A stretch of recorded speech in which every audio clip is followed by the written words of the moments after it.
కలుస్తాడో తెలీదు, ఎందుకు బీజేపీతో కలుస్తాడో తెలీదు, ఎందుకు జనసేనతో కలుస్తాడో తెలీదు.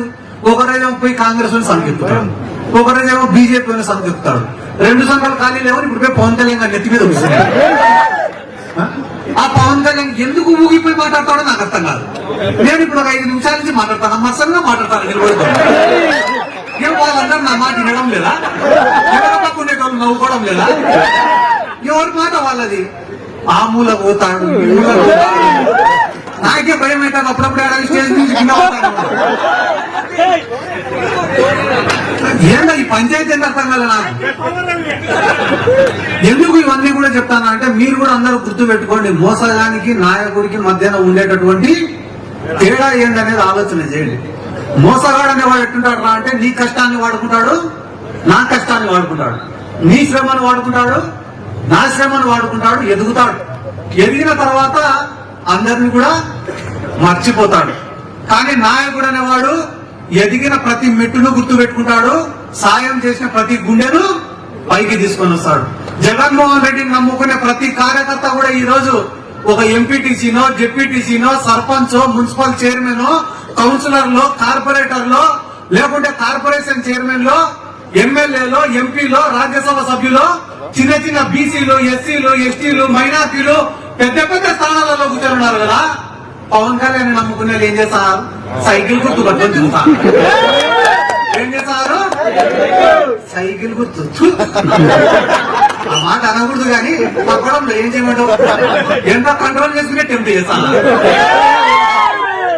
నేను అడిగేది మళ్ళా వాస్తవమా కదా అని ఆలోచించమని మాత్రమే నేను చెప్తానా.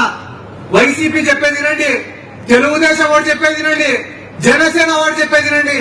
కానీ నిజమేందో ఆలోచించాల్సినటువంటి బాధ్యత ఇక్కడ ఉన్న ప్రతి ఒక్కడి పైన ఉంది. ఎందుకంటే మంచి చేసి కూడా ఓట్లు గెలిచలేకుంటేటన్నా మనం తప్పుడోళ్ళే గెలుస్తారు.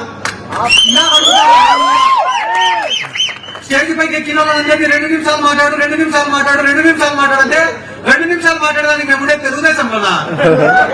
తెలుగుదేశం వాడు ఏం చేయలే కాబట్టి 1 నిమిషంలో మాట్లాడి వెళ్ళిపోవచ్చు. చెప్పుకునేదానికి ఏం లేవు. కానీ మేముండేది వైఎస్ఆర్ కాంగ్రెస్ పార్టీలోనా? అసలు మహిళలు ఏడైనా ఆసరా ప్రోగ్రాం లేకపోతే మైక్ ఇస్తే వాళ్ళు లాక్కునే ఇవ్వడంలే మైకు.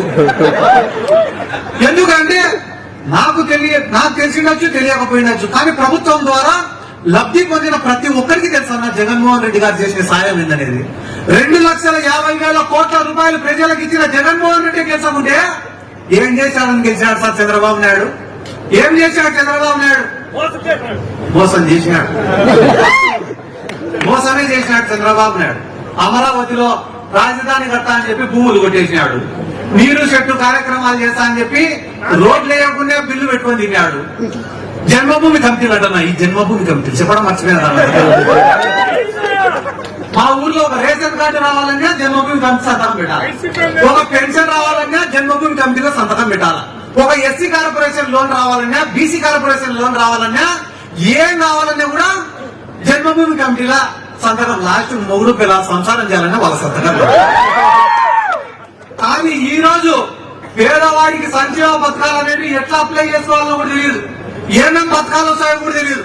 అట్లాంటిది ఈ రోజు పేదవాళ్ళు సచివాలయానికి పోయి వాలంటీర్ల కాడికి పోయి మాకెందుకు రాలే పథకాలని చెప్పి కొట్లాడుతున్నారు.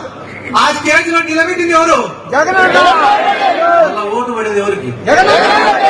మధ్యలో వచ్చే బఫూన్ గాళ్ళతో అందరి గురించి మేము మాట్లాడాలి, మధ్యలో వచ్చే బఫూన్ గాళ్ళ గురించి మేము మాట్లాడాలన్నారు. ఎవరన్నా? Please subscribe .news